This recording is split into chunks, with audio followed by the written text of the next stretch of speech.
ملک کی ضرورت استحکام یہ ہے۔ ڈاکٹر حسن عسکری صاحب آپ کی جانب بڑھتے ہیں۔ سر، کیا قبل از وقت انتخابات ممکن دکھائی دے رہے ہیں موجودہ سینیریو میں؟ دیکھیے، اس وقت یہ کہنا مشکل ہے کہ قبل از وقت انتخابات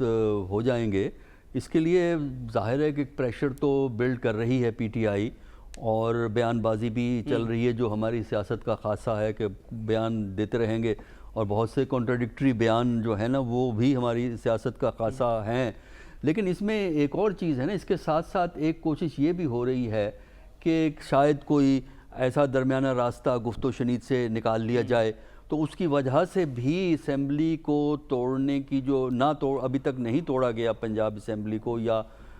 کے پی کی اسمبلی کو، اس کی اور وجوہات بھی ہیں۔ لیکن ایک بنیادی وجہ یہ بھی ہے کہ غالباً یہ انتظار کیا جا رہا ہے کہ جو چھوٹی موٹی کوشش ہو رہی ہے کہ کوئی ڈائیلاگ ہو جائے، کوئی راستہ نکال لیا جائے، درمیانہ راستہ، اس کی وجہ سے بھی اس کو ہولڈ کیا جا رہا ہے۔ وجہ یہ ہے کہ اگر اسمبلیاں توڑنے کا کہہ دے عمران خان اور الٹیمیٹلی وہ ڈیسائیڈ بھی کر لیں توڑنے کا، تو ڈائیلاگ پروسیس اسی وقت ختم ہو جاتا ہے۔ تو اس کی وجہ یہ بھی ہے۔ تو اس سے ایک آپ کے ہاں سب سے بڑا نقصان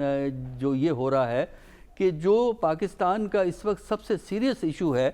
اس پہ توجہ اب نہیں ہے اس وقت جو پاکستان میں۔ اور حکومت کے لیے ایک بات اچھی ہے کہ اس میں کہ عمران خان نے یہ کہہ دیا، پنجاب کا چیف منسٹر یہ کہہ رہا ہے وہ اسمبلی نہیں توڑنا چاہتے، یہ اسمبلی توڑنا چاہتے ہیں، اور ہمیں یہ بھی معلوم ہے کہ پنجاب کے چیف منسٹر کو بھی اپروچ کیا گیا ہے دوسری سائٹ سے کہ اگر فرض کیجئے ان کو وہ متعلقہ جو سپورٹ پی ٹی آئی کی طرف سے ہے، اگر وہی سپورٹ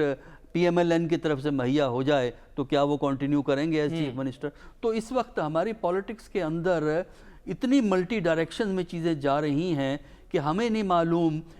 کہ آج سے ہفتے یا 10 دن کے بعد کیا ہوگا۔ اور یہی اس ملک کی سب سے بڑی کمزوری ہے کہ جب سیاست میں غیر یقینی صورتحال ہو، جب سیاست میں آپ کو یہ نہ پتہ ہو کہ آئندہ کیا ہوگا، اور کوئی بھی سچ بولنے کو تیار نہ ہو، تو میرا خیال یہ ہے کہ اس سے نہ صرف سیاست اور معاشرت خراب ہوتی ہے، اور جو سب سے بڑا چیلنج اکانومی کا ہے